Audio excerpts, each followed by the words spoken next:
Ju, pode soltar aí que a gente... Tu começa a falar? Bom, Felipe, acho que podia se apresentar para nós, né? Depois acho que fazer um comentário um pouco, né? Como foi sua chegada aqui, suas expectativas, o que o trouxe aqui pro nosso encontro, né? Bom, meu nome é Felipe Spina, eu trabalho no Mosaico Bocaina de Áreas Protegidas. O Mosaico ele reúne diversas áreas protegidas aqui na região, desde unidades de conservação de proteção integral, parques, né? A unidades de conservação de uso sustentável como as APAs, e também reúne outras áreas protegidas como quilombos, terras indígenas, e tem um trabalho junto com as comunidades tradicionais também.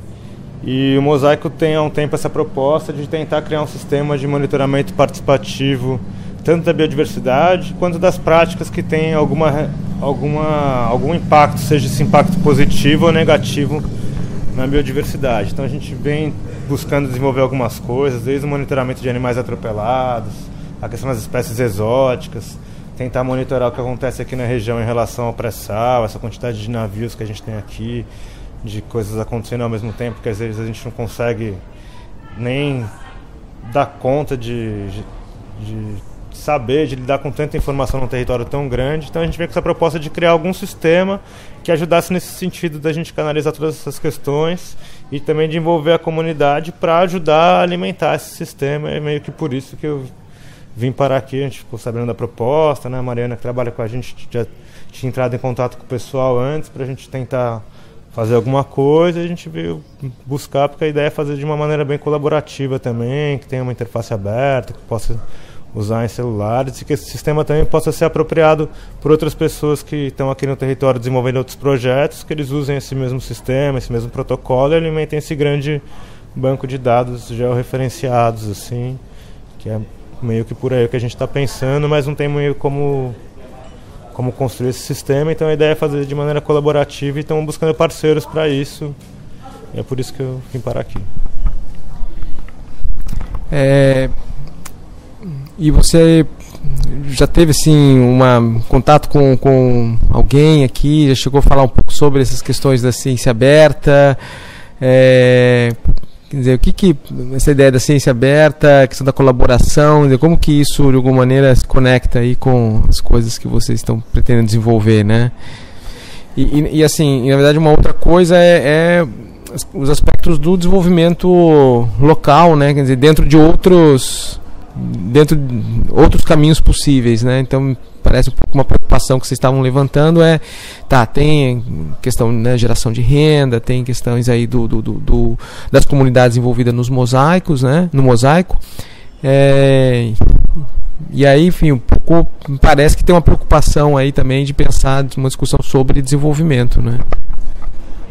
Então, acho que tem de fato, né, não sei se é só ciência aberta, assim, sei lá, pelo menos na minha concepção, é uma ciência cidadã também, né? Então é possibilitar com que as pessoas de fato colaborem, né? Que a ciência não tem que ser essa coisa também hermética só do mundo acadêmico, do laboratório, né? Eu sou biólogo, eu vim naquele background de ciência mais hardcore, assim, durante vários anos eu tinha a bolsa da FAPESP, fazendo levantamento de biodiversidade bem padrão, assim, aí uma hora meio que vivi uma crise que eu falei, nossa, eu preciso conectar o macro com o micro, né? Porque não adianta você ficar monitorando tudo, as pessoas estão tendo várias práticas que não conseguem nem refletir.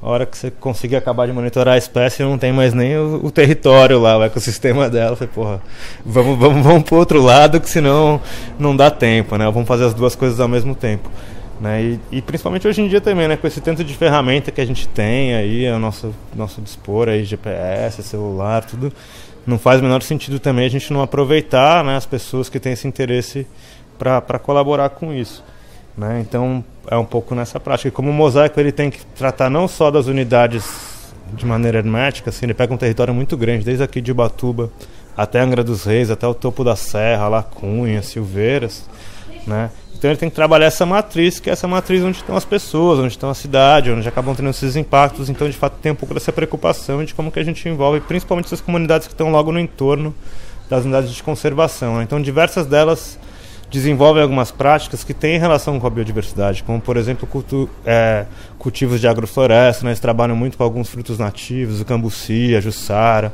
né? Coletando essas espécies de maneira sustentável, né? E transformando elas em alimento, em produtos processados.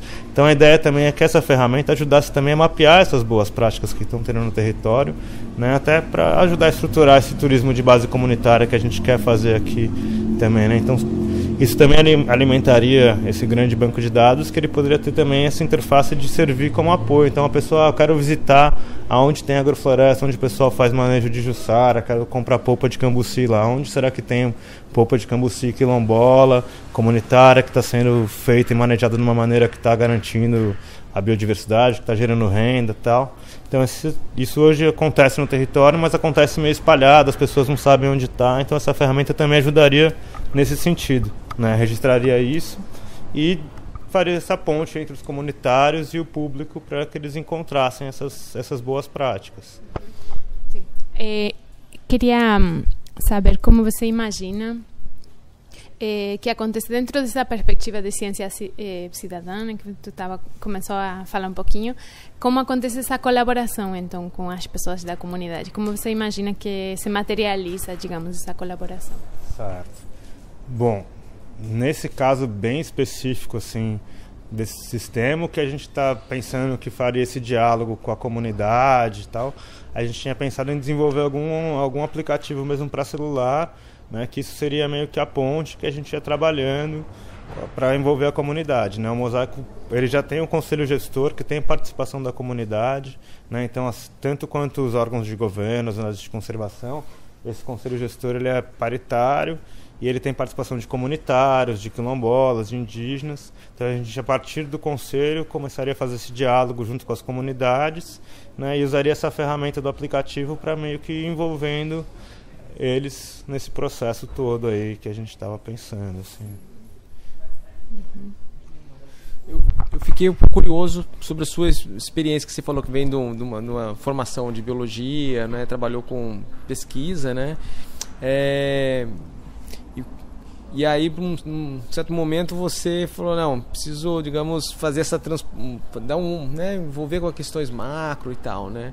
Quer dizer, você poderia comentar um pouco sobre o que era essa sua experiência de pesquisa, como que ela acontecia e o que de alguma maneira também impulsionou você a tentar se relacionar, né, com essa produção de conhecimento e tal, mas com outras práticas para além aí da investigação acadêmica, né? Então, na verdade, eu sou biólogo, né? E eu, durante muito tempo na faculdade, trabalhei com ecologia de animais, principalmente herpetofauna, né? De répteis, anfíbios. Então, fazia um trabalho monitorando e levantando a biodiversidade em unidades de conservação. Então, aquela coisa de armadilha, levantar, fazer campanha, ficar indo durante 4, 5 anos numa área tentando entender essa relação.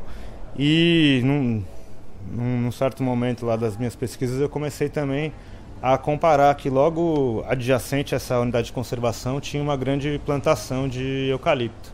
Eu comecei a monitorar a biodiversidade tanto na estação ecológica, que era um cerrado no caso, né, quanto no eucalipto, tentar entender o que ia acontecendo conforme a paisagem ia virando um eucaliptal em vez de um cerrado. Então tinha, né, parcelas de maneira espelhadas, 500 metros para dentro de cada uma das fisionomias, tanto do cerrado quanto dessa área na frente, ia monitorando e comparando.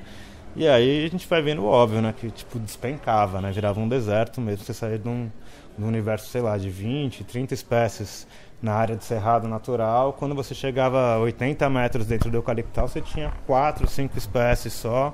E você não tinha mais aquela comunidade equilibrada, você tinha 2 espécies que dominavam o ambiente completamente e as outras estavam ali se segurando, né? Então isso sempre já começou a me mexer um pouco comigo. Eu também já, paralelamente a isso, eu trabalhava com ONG, questão de Agenda 21, planejamento local, né? Então foi cada vez crescendo mais esse lado em mim, e vendo essa crise toda, que eu falei, acho que eu preciso tentar buscar um outro caminho, fazer uma outra coisa. Aí eu meio que dei um tempo nessa ciência básica, assim, e fui fazer um mestrado com sustentabilidade, trabalhar mais com ONG, com essa questão de redes comunitárias, e aí Agora, no Mosaico, eu tenho que tentar fazer esses dois papéis, né? Trabalhar tanto essa questão da comunidade, do planejamento, mas também essa parte da biodiversidade, do monitoramento. Então, a ideia é tentar usar um pouco dessa minha experiência dos dois lados para desenvolver alguma coisa nesse sentido com a ajuda de todo mundo.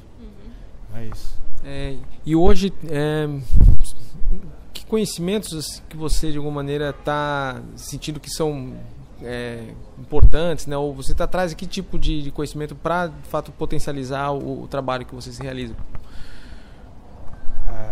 Então, acho que é uma questão mesmo das ferramentas que a gente não tem nesse momento. Assim, a gente tem mais a ideia, mas não tem essas ferramentas, né? Desde os aplicativos, a sensores de monitoramento ambiental, a essas questões do celular, a esse banco de dados georreferenciado, né? A gente sabe que tem diversas coisas que rolam por aí, a gente vem pesquisando, né?